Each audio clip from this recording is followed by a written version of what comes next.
Hola mis estimados, ¿cómo están? Hoy voy a hacer un Space Rant que había prometido, que es sobre constelaciones de satélites, especialmente con Starlink de SpaceX, que empezó a lanzar sus primeros satélites y vamos a hablar de qué se tratan las constelaciones de satélites, por qué y qué problemitas podría llegar a tener, además de qué beneficios obviamente podría tener para todos nosotros.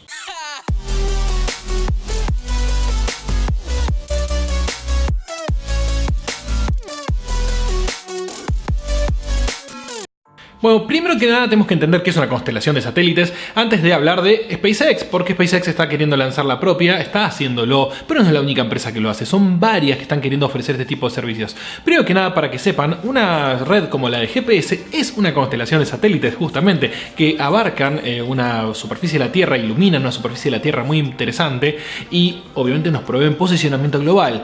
En particular, los satélites de GPS están ubicados, GPS, GLONASS y demás que son de posicionamiento, están ubicados en órbita geoestacionaria, más de 32.000 kilómetros de la superficie, con lo cual están bastante lejos.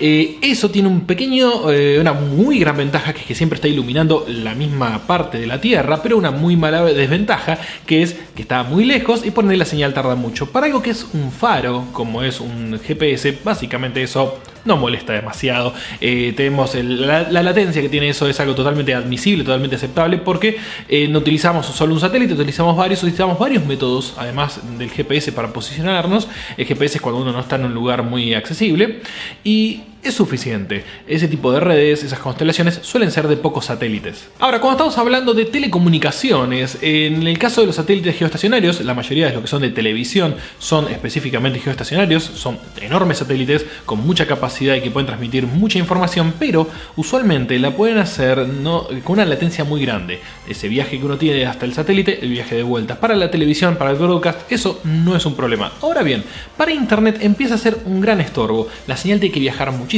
Uno tiene una cantidad de datos limitada que puede ir y una cantidad limitada de datos que vuelve, con toda esa latencia acumulada. Son demasiados milisegundos, demasiado, pueden llegar a ser hasta 2 segundos, lo cual no es precisamente lo que uno necesitaría, por ejemplo, si quisiera. Hago una cosa muy sencilla, jugar online. Pero jugar online no es lo más importante. Cualquier actividad que hacemos hoy en día en internet tiene que tener una latencia baja. Si ustedes hacen clic en un link en una página y ese link tarda segundos en empezar a descargar, ya se molestan. No es el estilo de telecomunicaciones que estamos acostumbrados cuando estamos por fibra óptica, y uno espera fibra óptica. Ahora bien, tirar fibra óptica por todo el globo es algo extremadamente costoso. Un país como Corea del Sur puede darse el lujo de tener velocidades súper altas en todo el país porque es un país extremadamente pequeño. Luxemburgo no va a tener problemas, pero un país como por ejemplo Argentina, sin ir muy lejos, mi mismo país, es uno de los países más grandes del mundo, creo que es el 7º en superficie. Imagina un país como Rusia, un país como Estados Unidos, un país como China, son países que son realmente grandes. Ahora, algunos de estos países tienen presupuesto suficiente, pero piensen en países como Brasil, que tiene que ir hasta el medio del Amazonas, o no sé, Sudán, que tenga que tener internet y está en medio de un lugar de conflicto y que encima no tiene mucho presupuesto.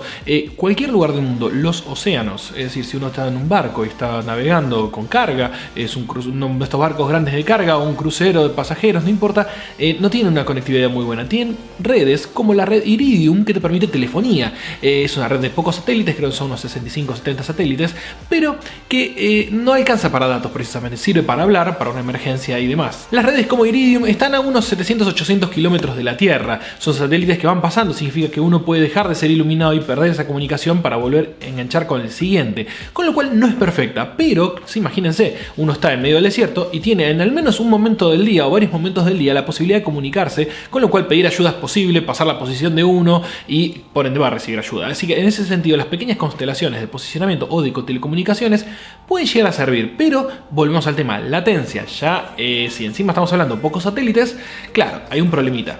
Es caro poner muchos satélites en el espacio, y es ahí donde empezó la idea de las constelaciones muy populosas. Imaginen esto, tenemos muchos satélites alrededor, en este momento hay unos 4.000, 5.000 satélites, pero que no están interconectados entre sí. Es decir, si yo tengo un satélite para espionaje o un satélite para telecomunicaciones, actúan por su cuenta y muy pocos se comunican entre sí.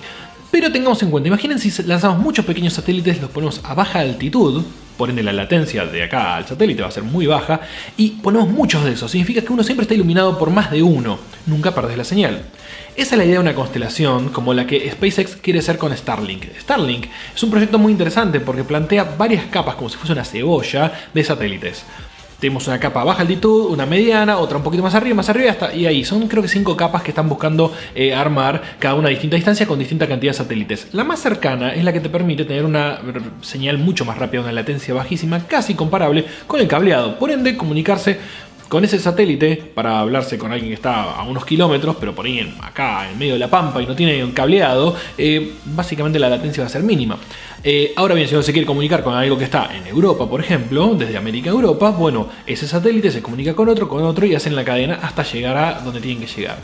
Cuando son distancias cortas entre los satélites, conocen su posición entre sí, es mucho más rápido que si uno tiene que ir hasta un satélite geoestacionario a 32.000 kilómetros y volver. Es decir, la distancia de 800 kilómetros, 1000 kilómetros, 2000 kilómetros, sigue siendo muy poca al lado de 32.000. Entonces, una red de este tipo de satélites conceptualmente es ideal. Uno cubre casi todo el globo con muchos satélites, hace una esfera, por decirlo de alguna forma, una cáscara sobre el planeta Tierra, pero eso ya empieza a generar algunas preocupaciones, porque esa cáscara va a estar ahí. Como les dije, hay unos 5.000 satélites activos en este momento, de unos 8.000 que se han lanzado, algunos han retornado y han caído, otros están todavía ahí sin uso, de hecho apagados completamente porque han dejado de funcionar. Tengo pendiente uno de Space Rant hablando justamente sobre el síndrome de Kessler, que sería justamente lo que puede llegar a pasar si empiezan a chocar en pedacitos estos. De hecho, hay una película, Gravity, que justamente muestra este tipo de situaciones, este síndrome en particular. Se llama síndrome, pero bueno, es una situación que se puede llegar a dar, teórica o práctica. Lo peor de todo es que se lleva a la realidad eso. Esa hipótesis puede llegar a suceder, pero con tantos satélites, porque estamos hablando que la red de Starlink habla de 12.000 satélites. Es decir, duplicar, o más que duplicar, lo que hay actualmente, triplicar lo que hay actualmente en satélites, lo cual es una cantidad enorme de satélites, y además SpaceX va a necesitar mucho dinero y muchos lanzamientos para lanzarlos. Su primer lanzamiento, que fue en mayo, consistía de apenas 60 satélites. Estos son los que ya son versión de producción. Había 2 anteriores que habían lanzado de prueba, que eran simplemente 2 para ver si funcionaba el diseño. Con estos 60 ya tenemos 60 que son efectivamente el diseño más parecido hacia el final que van a tener. Sería como la primera versión pública. Las anteriores eran las betas, esta es la pública, la primera publicación. Después seguramente va a haber mejoras sobre los satélites. Cada uno de estos satélites son muy chiquitos, son una placa básicamente que despliega un gran panel solar, tiene una antena hacia abajo, un pequeño motor de iones para poder lograr la altitud que corresponde, la carga para ese motor de iones y no mucho más. Son realmente livianos, 200 y pico de kilos, con lo cual no son satélites muy grandes, y 60 de ellos en un lanzamiento, obviamente es una buena cantidad de satélites en un mismo lanzamiento, con lo cual pueden popular en algún tiempo el espacio exterior. Ahora, vale aclarar un detallecito, perdón, el espacio orbital, no digamos exterior porque suena muy lejano, no, es acá nomás el orbital. Ahí hay una aclaración, si hablamos de 60 satélites por lanzamiento, estamos hablando de unos 200 lanzamientos, con lo cual son varios años hasta que puedan llegar a tener todo eso ahí flotando. Sí, de hecho es verdad. Pero ¿qué pasó? Y es acá lo interesante, SpaceX gana algo de dinero con los lanzamientos, pero tiene otros planes. Quiere llegar a la Luna, quiere llegar a Marte. Para todo eso necesita mucho dinero. Y la única forma de financiar una empresa como SpaceX es con inversores, con ganancias o con milagros. Los milagros dejémoslos de lado, pues son para los que tienen fe. Yo no tengo nada de fe. Esto se trata de o ganamos dinero o lo pedimos prestado de algún lado. Para pedir prestado también hay que devolverlo, vale el detalle, siempre hay que tenerlo en cuenta. Y SpaceX es una empresa que ha pedido mucho dinero, tiene muchos inversores, por ende necesita a veces tener un negocio fiable. El lanzamiento de cohetes deja algo de dinero, no vamos a decir que no. De hecho, el Falcon 9 es un cohete que deja mucha ganancia porque se recupera, y eso ya es una de las cosas que hace que baje el precio, pero que a la vez dé más ganancia por lanzamiento. Pero una forma de ganar mucho más dinero es teniendo, como en este caso, como Starlink, una red que te esté dando beneficios constantes de entrada de dinero y no tengas que por cada lanzamiento ganar algo. Es decir, te va a dar un fee, que es lo que por ejemplo una agencia siempre quiere tener. Cualquiera quiere tener un sueldo, sería el sueldo de la empresa. Con esa entrada constante de dinero, que serían telecomunicaciones para todo el mundo, y estamos hablando, no es un dispositivo personal que te vas a conectar a satélites, sino que te van a poder brindar una centralita con antena satelital, antena parabólica, y vas a poder tener comunicación directa con el satélite. Aclaro esto porque no es como Iridium, que es un teléfono que uno puede utilizar, sino que SpaceX no está buscando la portabilidad, sino que está buscando la cobertura del planeta. Eso es una estrategia muy hábil, porque vos le dejas al local, si por ejemplo supongamos una empresa de telefonía quiere brindar telefonía en toda una región inaccesible, lo puede hacer poniendo una centralita y no teniendo que cablear hasta ese lugar. SpaceX va a ganar dinero con eso, sí, de hecho va a ser una de las cosas que más ingresos les va a dar, porque es una hermosa competencia contra las telecomunicadoras actuales, es decir, una Telefónica, por ejemplo, una Telecom, una Verizon, AT&T. Es decir, todas esas empresas tienen como competencia ahora o van a tenerlo, o como proveedor, vean esto, a Starlink. Ahora, todo esto tiene un problema. Yo dije 12.000 satélites, así es, Starlink se compone de 12.000 satélites. Estamos hablando de dos fases que van a conseguir supuestamente la mitad de los satélites en 2024 y la otra en completitud, digamos, hablando de la totalidad en 2027, si es que SpaceX logra los lanzamientos adecuados. La primera fase son 5 capas, la primera en 550 kilómetros, que son unos 1.500 satélites. La segunda es en 1100 kilómetros, que son otros 1200 satélites. Y después en 1130, 1200 y pico, 1300, con distinta cantidad de satélites. Después la segunda fase, que son otros satélites, es decir, van ubicados en distinta altitud, están mucho más cerca. Son entre 330 y 350 kilómetros más o menos, que van a estar esas tres capas de 2500 satélites cada uno. 2500 cada uno. Es decir, esa es la parte más gruesa de satélites. Los que se lanzaron en la actualidad son los que están en 550 kilómetros de altitud. Son 62, como les dije, los 2 de beta y los 60 que entraron actualmente. Así que falta mucho para completar eso. Pero ¿qué pasó? Cuando lanzaron estos satélites, todavía no estaban en su altitud de 550 kilómetros, varios astrónomos aficionados notaron un detalle. El tren, que acá pueden ver en este video que les pongo, el tren de satélites que están ubicándose todavía. ¿Qué pasa? Brillan mucho. Y cuando uno tiene un cielo estrellado y ve un satélite pasar, no es un problema, pasó y ya está. Para un astrónomo no es un problema, un satélite tiene las cartas donde aparece cuándo te va a pasar cada satélite y demás, y no es un problema. Hoy en la actualidad hay unos 4500, la mayoría está por ahí en mayor altitud, significa que nunca le va a dar el brillo, el albedo es bajo, no va a molestar, no va. Ahora, con 12.000 satélites, en un rango que, a ver, 7500 están en menos de 400 kilómetros, es decir, están en una altitud en la cual el brillo es notable. Es un problema para los astrónomos. De hecho, el cielo no va a ser el mismo que era el de nuestros abuelos, eso sin ninguna duda. De hecho, hoy ya no lo es. Podemos ver la Estación Espacial Internacional cruzando el cielo sin ningún problema. Pero imagínense que sean miles de estaciones espaciales internacionales, es decir, que vos en el cielo de una noche puedas ver 20, 30 satélites o 50 o 100 sin ningún problema, lo cual no es común y para los astrónomos va a ser un temita. Una discusión, de hecho, Elon Musk justamente se justificó de esto diciendo que hay un montón de satélites y no te das cuenta, que problema hay con los míos. Es medio floja de papeles esa porque estamos hablando que tiene que ver también con las altitudes y las órbitas que tengan esos satélites. Los geoestacionarios no los vamos a poder ver, son muy pequeños para la gran distancia en la que están. Pero por ejemplo, una de las cosas que sí admitió es que bueno, que en un punto sí va a haber que modificar, de hecho estaban hablando con diseño para que sea menos brillante, al menos la superficie inferior, y que una vez que ya estén en la altitud correcta no se van a ver tanto y van a estar más dispersos. Es verdad eso, ahora era un tren porque estaban todavía todos muy cerca y los motores de iones tardan bastante en posicionarte, pero al mismo tiempo es un problema. ¿Por qué? Porque una cosa es mirar desde abajo algo, cuando el sol viene en este sentido, o cuando las estrellas están en este sentido, y si vos lo pintas de negro, bueno, no vas a ver ser un punto negro que no te va a molestar en la observación. Pero el problema no es un satélite que tenés exactamente arriba tuyo, sino uno que esté de costado. Y de costado la luz del sol sí le va a dar y va a iluminar la Tierra y se va a ver algo. Y como son satélites que, como pongo la mano porque básicamente es así, es como si fuese una base y el panel solar, justamente los que están en esta posición son los que más se van a ver, y es largo, no es un pequeño satélite. Es chato cuando está compreso, pero cuando uno lo descomprime y se expande el panel solar, es mucho más grande de lo que parece. Esto es un problema para los astrónomos, están algunos preocupados por esto, más que nada porque va a ser bastante más complicado obtener imágenes buenas del espacio en un futuro. Al mismo tiempo, los astrónomos tendrían que tener más apoyo desde el punto de vista de los gobiernos, e inclusive de SpaceX y de cualquier agencia, para tener los observatorios afuera. Porque tenerlos en la superficie terrestre con todo lo que ya la atmósfera impide que se vea bien es una molestia. El tema es que es muy barato tener un telescopio acá en la Tierra y no tenerlo en el espacio, y en el espacio es bastante caro. Pero ya nos estamos quedando sin el Hubble, el James Webb todavía le falta, y la verdad que debería haber, ya que hay tanto lanzamiento de microsatélites y demás, una campaña para que las universidades pudieran tener sus propios observatorios espaciales baratos, de bajo coste. No necesitas unos lentes tan bestiales cuando ya estás en el espacio y superaste la atmósfera terrestre, que es el mayor filtro que tenés. Así que bueno, esperemos que encuentren un punto de equilibrio en ese sentido, porque sí, la verdad que los astrónomos deberían tener recursos en el espacio en este momento, en el lado oculto de la luna, donde fuere, para que no se interrumpa con esto. No solamente se interrumpe la parte visual, también hay que tener en cuenta la parte del espectro radioeléctrico. Si bien las bandas están aprobadas en las cuales van a trabajar y van a operar estos satélites, hay que tener en cuenta que ahora va a haber mucha más señal constantemente pegando en todo el globo.